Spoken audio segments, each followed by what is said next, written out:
오늘은요, 믿는 자의 역할이라는 제목으로 함께 말씀을 나누고자 합니다. 믿는 자의 역할.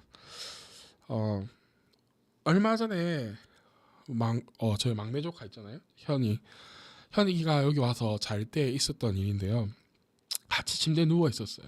누워 있다가 이제 그 꼬맹이가 제 팔뚝을 이렇게 만진 거예요.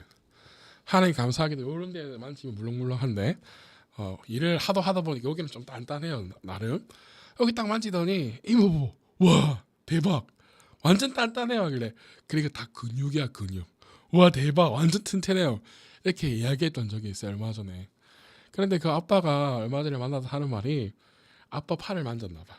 아빠 팔이 근데 조금 물렁했나 봐요. 그러니까 아빠 이모부는 완전 단단해 다 근육이야 근육 이랬나 봐요. 그러니까 그 얘기를 하더라고요. 이 세뇌를 시켰더니 보람이 있더라고. 근데 이제 애가 커가니까 이모부가 좀 뚱뚱한 걸 아는 거야.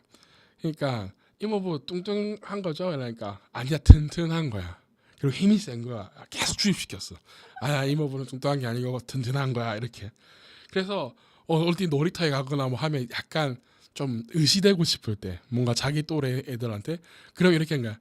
야 우리 이모부 완전 세다? 완전 힘 세다? 막 이렇게 하는 거야. 어 계속 주입시켰더니 그런 효과가 있는데 이제 얼마 남지 않았어 그 효과가. 나이가 이제 애가 커가기 때문에. 오늘 갑자기 왜 이런 이야기를 하나. 오늘 말씀에 나오는 이 인물이요 바로 힘이 역대급으로 센 사람 이야기이기 때문에 저는 그냥 힘이 센 게 아니라 덩치가 커서 힘이 조금 있는 것뿐인데 진짜 이 오늘 만나게 되는 이 인물은요 정말 힘이 셌던 사람 중 한 사람이었다라고 보면 될 것 같아요. 이스라엘 백성들 오늘 본문 1절에서 보니까 이스라엘 백성들은 여전히 누구 앞에서 죄를 짓냐면 하나님 앞에서 죄를 짓는 모습을 볼 수가 있죠. 그래서 1절에 이렇게 얘기합니다. 이스라엘 자손이 다시 주님께서 보신 앞에서 뭐 했다고요? 악한 일을 저질렀다. 그래서 주님께서는 이들을 몇 년 동안 40년이라는 시간 동안 누구에게 넘겨주셨다? 블레셋 사람의 손에 넘겨주셨다라는 거죠. 그렇다면 여러분 우리 사사기서를 조금 이제 계속해서 보고 있었는데요. 이 사사기서에서 계속 반복되잖아요. 이렇게 이스라엘 백성들이 하나님 앞에서 죄를 짓는 모습들이 반복되잖아요. 그런데 이 죄를 짓는 모습이 반복되어질 때에 이스라엘 백성들을 빼먹지 않고 하는 일이 하나 있었어요. 그게 무엇인지 여러분 기억나시나요?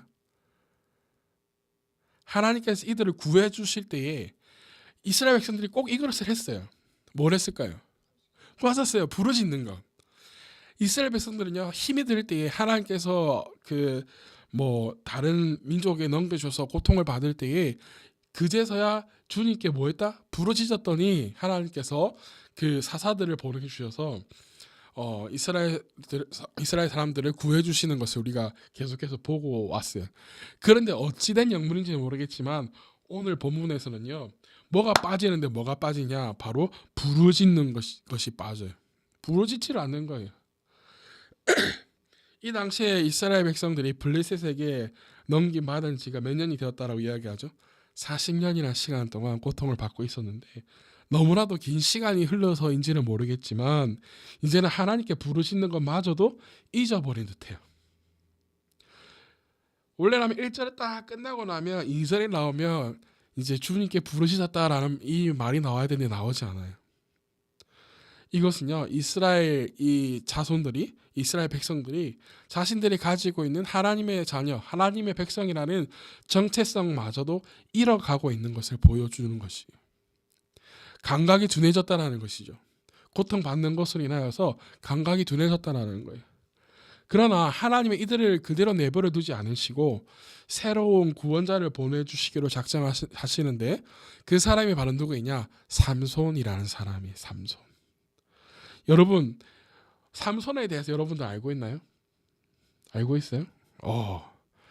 삼손은요 우리 주일학교 때 가장 힘센 뭐 때문에 넘어진 사람으로 기억하냐면 여자 때문에 넘어진 사람으로 기억해요. 드릴라라는 사람. 오늘 만나게 된 이 삼손가요 우리가 그 이전에 보았던 사사들과는 조금 차이가 있어요. 어떤 차이가 있느냐? 바로 삼손은요 나기 전 어머니의 모태에서부터 나신인으로 구분되었다라는 거예요. 오늘 2절에 보니까 주님께서 마노아라는 사람, 단지파의 마노아라는 사람의 아내를 통하여서요 하나님께서 이야기하시는 거예요. 내가 이스라엘을 구할 수 있는 아이를 태어나게 하겠다. 그런데 이때 보면 이 원래 삼손의 엄마가 아이를 잉태하지 못하고 있는 여인이었어요. 당시에 아이를 낳지 못한다는 것은요 하나님께서 내리시는 벌 혹은 저주라고 생각했기 때문에, 반대로 자녀는요 하나님의 축복으로 생각했던 때예요. 다시 말해서 마노아의 아내가 임신하지 못한다는 이 사실은요 이스라엘의 상태를 보여주고 있는 것이, 누구의 벌을 받고 있다? 하나님의 벌을 받고 있다라는 거예요. 저는 사실은 이 오늘의 본문에서 마노아라는 사람 때문에 제가 하도 많이 놀림을 받았어요. 주일학교에서 마노야 이렇게 마노아 이렇게 하면서. 근데 그 마노아가요 오늘 이 본문 다 읽지는 않았지만 13장에 보면요 하나님께서는 마노아 아버지를 통해서 말씀하시는 게 아니고요, 오늘 여기 13장에 보면 두 번 이 천주님의 천사가 찾아와서 말하는데 마노아에게 말하는 게 아니라 그의 삼손의 어머니인 아내에게 찾아와서 주님의 천사가 이야기하는 것을 볼 수가 있어요. 어쨌든 임신하지 못하는 이 마노아의 아내 여인에게 나타나서 하나님 천사가 말하는 거예요. 아들을 낳을 것이다 라는 것. 그런데 이 아이가 태어나기 전에 이 아이는 굉장히 특별한 아이니까 해야 할 일이 있다 라는 것을 알려주는데, 그게 뭐냐면 포도주나 독한 술을 마시면 안 돼. 그리고 부정한 것도 먹어서도 안 돼. 그리고 태어난 아이의 그 머리카락을 칼을 대지 말라고 이야기하죠. 왜냐하면 하나님께 구별되어진 나실인이기 때문이에요. 특별히 하나님께 구별되어진 나실인의 법이 있거든요. 민수기에 보면 한번 짧게 한번 보고 갑시다. 민수기 6장을 한번 가볼까요?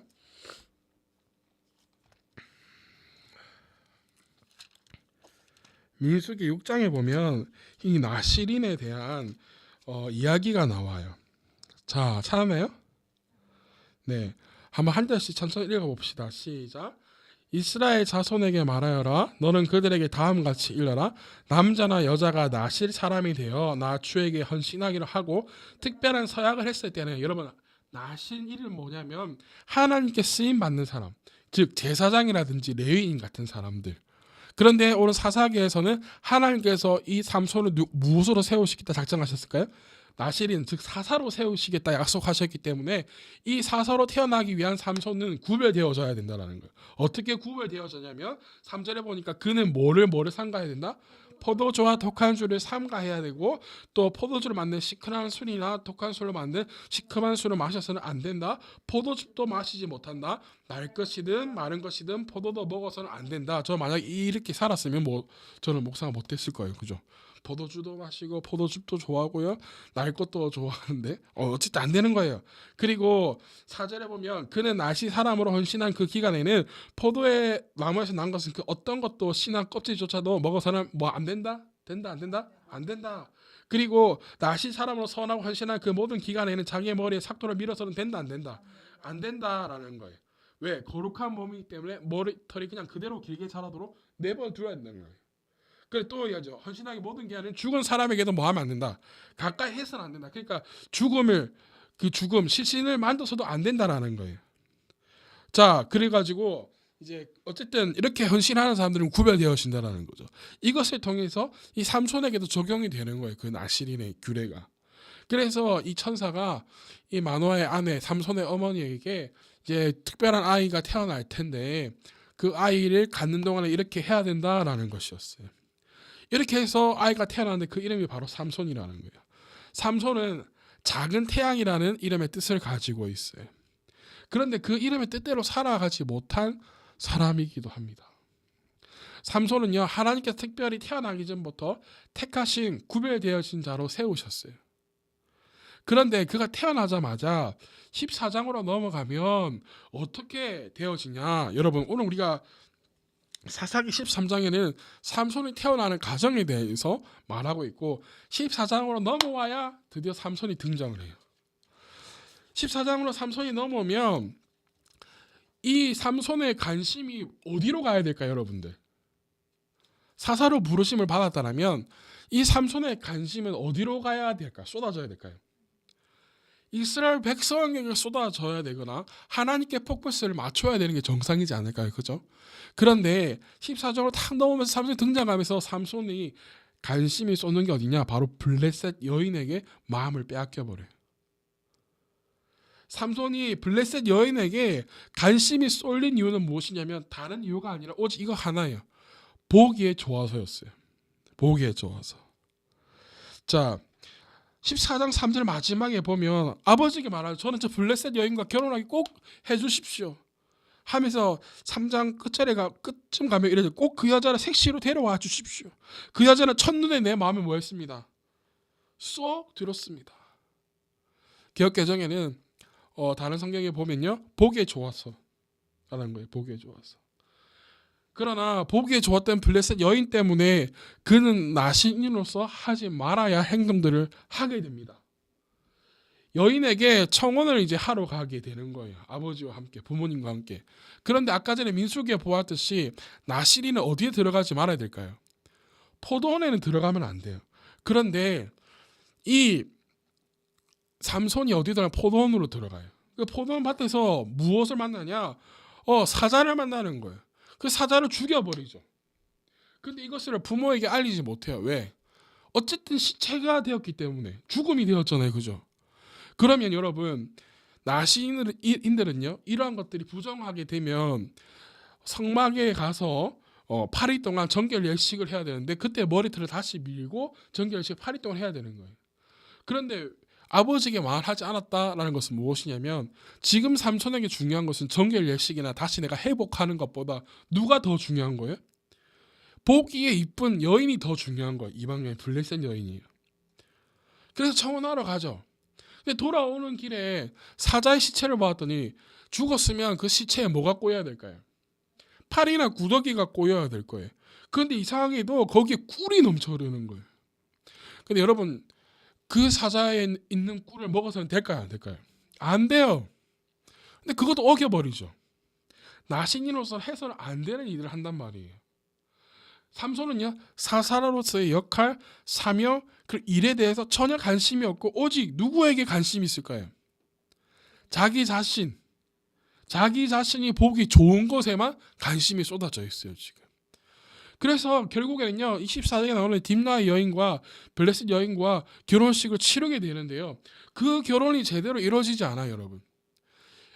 여러분 이때 당시에 신부의 집에서 며칠 동안 이 결혼 예식을 진행하냐면 일주일 동안 하죠.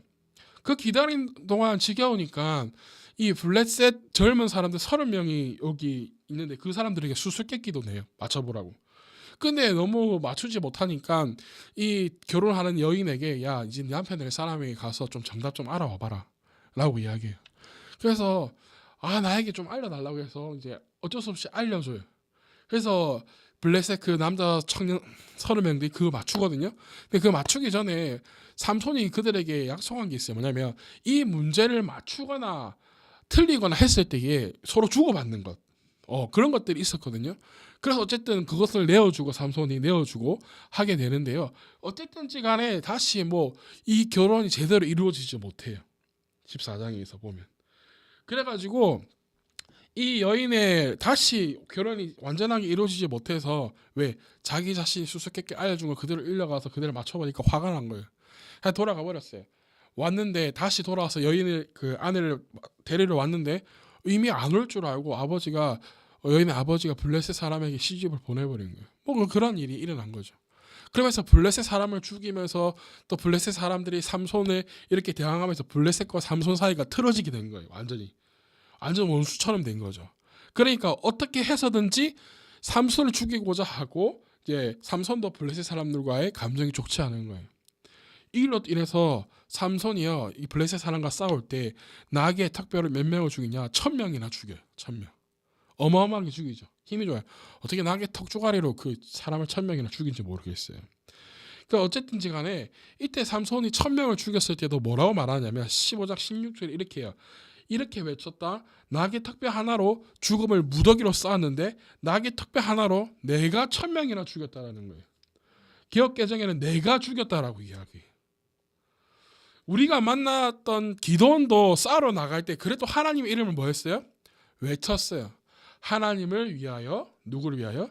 기도원을 위하여 이렇게 하더라도 하나님의 이름을 불렀단 말이에요. 그러나 삼손은요, 이전에 만났던 사사들과는 전혀 달라요.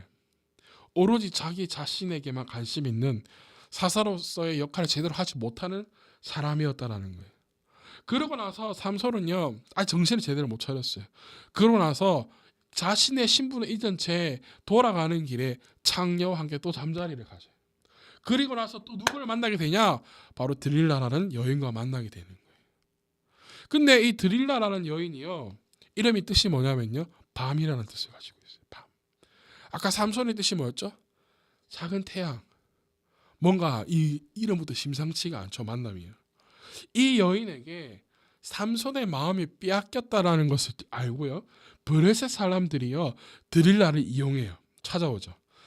우리가 각각 이 삼손의 힘의 비결을 알아오면 은 1100세겔씩 너에게 줄 테니까 삼손의 힘을 빼앗을 수 있는 방도를 알아와 달라고.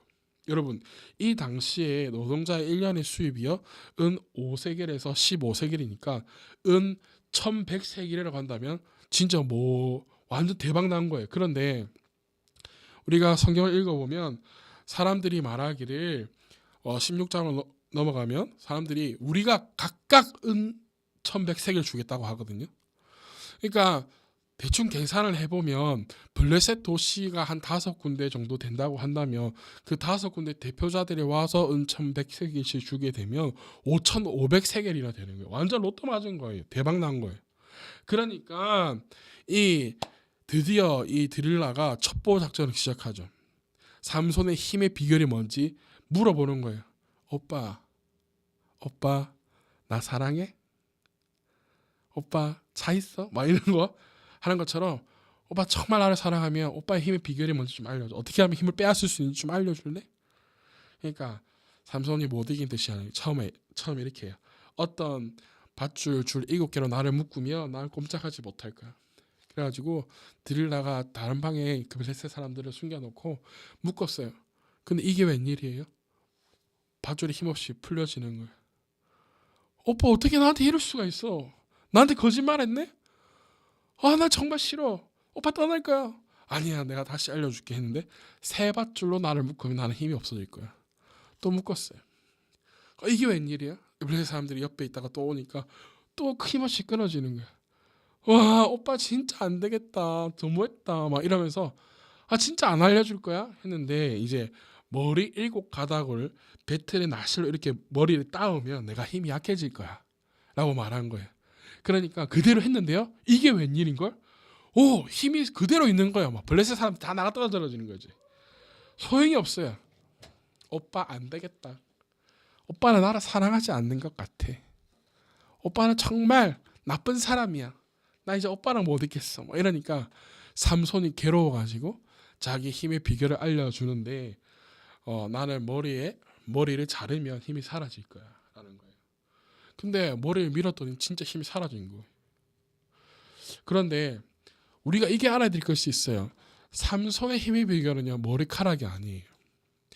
오늘 다 읽어보지는 못하지만 13장에서부터 시작하는 삼손의 이야기가요, 그 누구보다도 삼손은 다른 사사들이나 다른 사람들보다 주님의 신 성령으로부터 감동되는 일이 많아져요.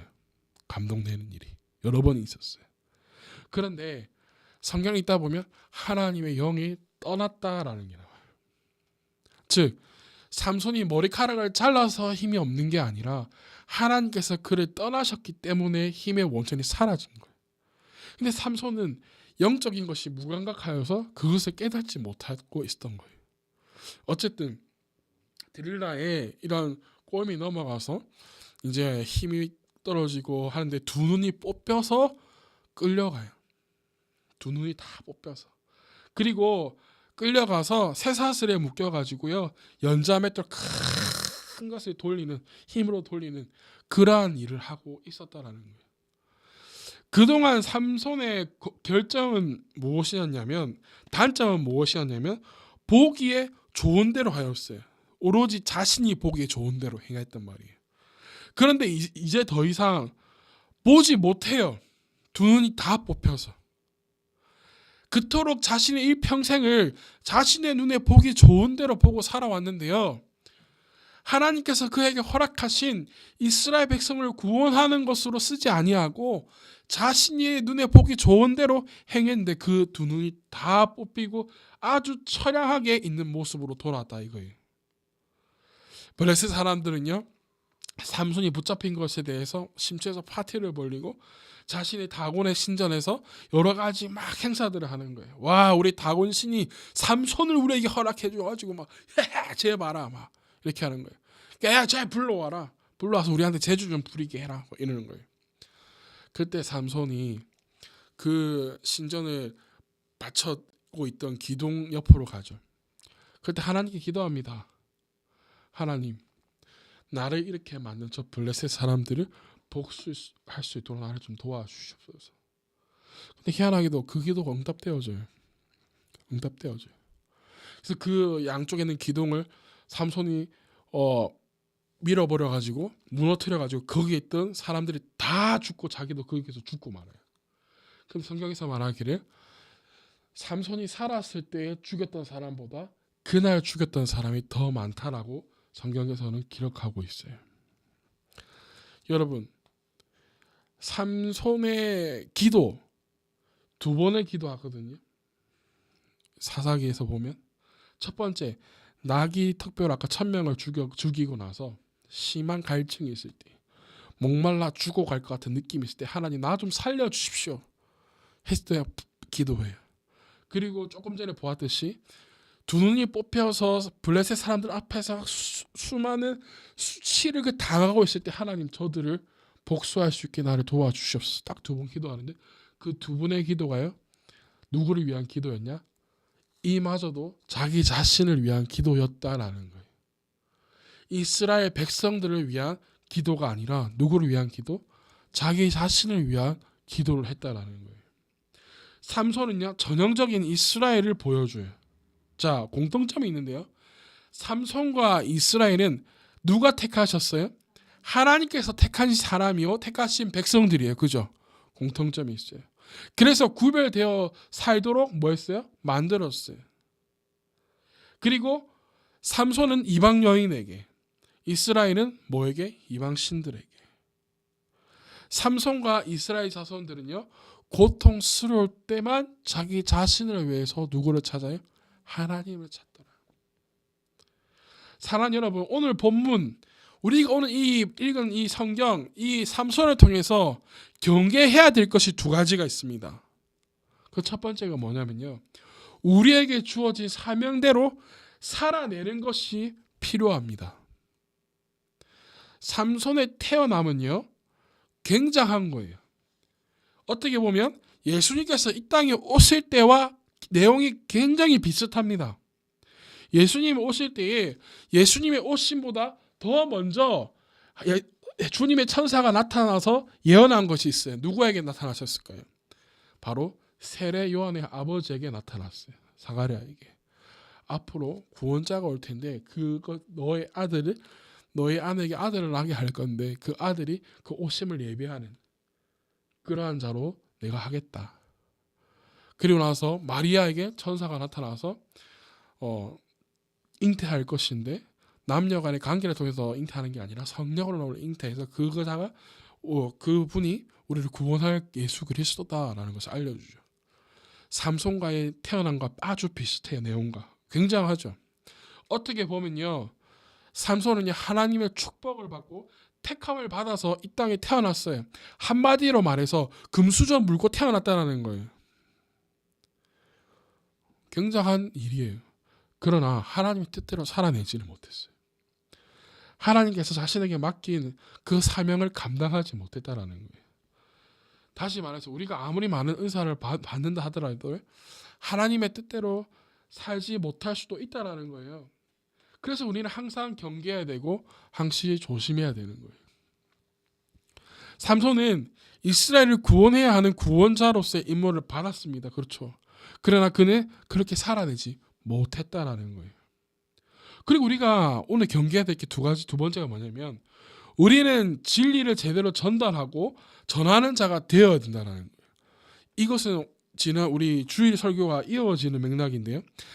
삼손을 낳은 이 부모들은요, 삼손이 처음부터 나신이로서 구별되어 태어날 것을 이미 알고 있던 사람이고 전달받은 사람이에요.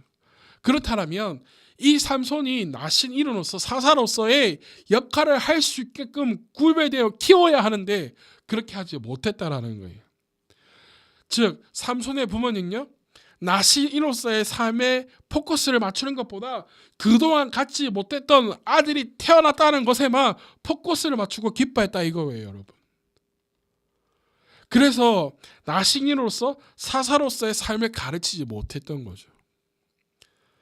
아버지, 저는 이방인, 저 연인과 꼭 결혼해야 되겠습니다 라고 할 때에 그것을 말리지 못해요. 나신으로서 지켜야 하는 것에 대해서 너무나도 가볍게 생각하고 행동하는 것을 그대로 보고 있더란 말이에요. 그래서 우리도 매우 중요한 위치에 있다는 것을 알아야 됩니다. 우리는 그리스도 예수를 통해서 생명을 얻게 되었고 그 복음을 전하는 자로 지키는 자들로 서 나가야 될 줄로 믿습니다.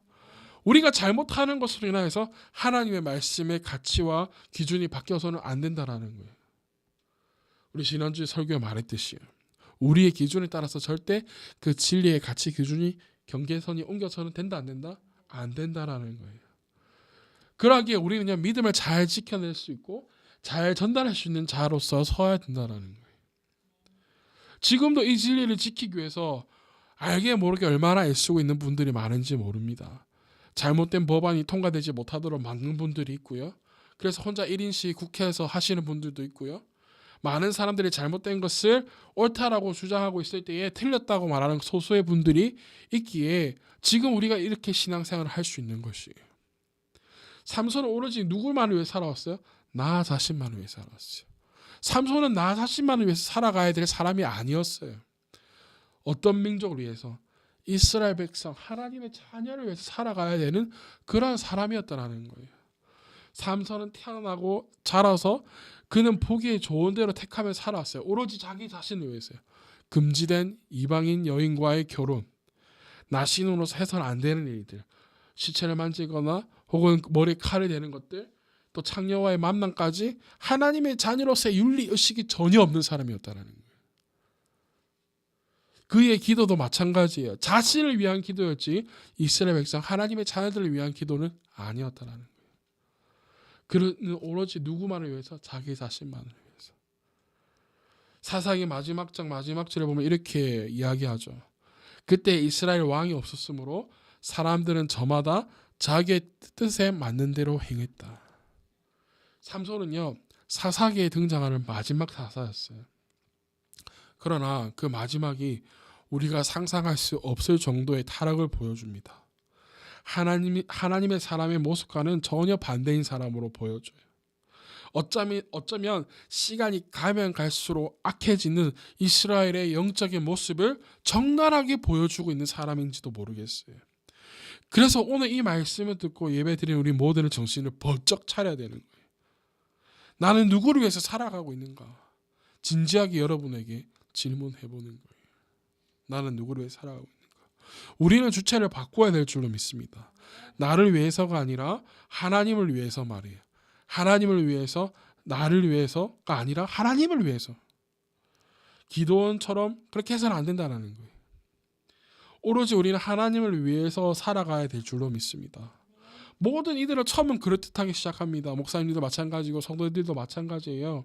그러나 시간이 지나면 지날수록 등이 따셔지고 배가 부를수록 바뀌어져 가는 것뿐이죠. 그러나 그 가운데서도 하나님을 위해서 살아갈 수 있는 자들이 되어야 될 줄로 믿습니다. 나를 위해서, 나의 가정과 나의 가문을 위해서가 아니라 정말 하나님을 위해서 하는 그러한 일이 되어야 될 줄로 믿습니다. 여러분, 고린도전서 한번 찾아볼까요? 10장 31절 이하를 한번 읽어봅시다. 고린도전서 10장 31절 이하에 보면 이렇게 이야기할 것입니다. 31절 10장 31절 한번 읽어볼까요? 시작. 그러므로 여러분은 무엇을 이제 마시든지 무슨 일을 하든지 모든 것을 하나님의 영광을 위하여 하십시오. 여러분은 유대 사람에게도 그리스 사람에게도 하나님의 교회에도 거림돌이 되지 마십시오. 나도 모든 일을 모든 사람의 마음에 들게 하려고 했습니다. 그것은 내가 내 이름을 추구하여 그 사람의 이름을 추구하여 그들이 구원받게 하려는 것입니다. 우리의 하는 모든 일들 먹든지 마시든지 무슨 일을 하든지 누구를 위해서 하십시오? 하나님의 영광을 위해서 하라는 거예요, 여러분. 우리는 하나님의 자녀들답게 하나님의 자녀들이 하나님의 자녀로서 살아갈 수 있도록 해야 되는 것이 우리의 역할이라는 거예요. 믿는 자의 역할이라는 것입니다. 하나님께서 나에게 허락하신 사명을 잊어버리지 않고 살기 위해서 우리가 애써야 될 줄로 믿습니다. 할렐루야. 우리에게 맡겨진 사명, 하나님의 나라를 넓히는 것이고 하나님의 말씀을 올바로 전달하는 것입니다. 우리가 그 일에 쓰임받기를 원합니다. 아멘. 여러분 각 사람 외국 귀중하고 귀한데 그 가운데서 여러분들이 하나님께 귀하게 쓰임받는 여러분 되어지기를 축복합니다. 할렐루야. 누가 어떤 말을 하든지 우리는 내가 있는 자리를 지키며 살아갈 수 있는 그러한 여러분 되시기를 바라요. 목사님이 월요일날 이제 시찰에 갔다라고 이야기 그때 했었잖아요, 그죠? 시찰에 가서 듣지 말아야 될 소리 너무 많이 들었어요. 막 마음에 시험이 들어요. 와 힘들어요. 와 그냥 저녁에 너무 힘들었어요. 그런데 내가 지켜야 될 것은 무엇이냐면 믿는 자의 역할을 다 해야 된다는 거였어요. 여러분도 주위에 많은 사람들이 우리가 어제 데살로니가 전서를 봤는데 가면 갈수록 믿는 자들이 핍박을 많이 하고 할 건데 중요한 건 뭐냐면 마지막까지 나의 믿음과 신앙을 지키는 일이에요. 그 일에 최선을 다해서 살아가는 그러한 여러분들이 되어지기를 예수님의 이름으로 축복합니다. 아멘.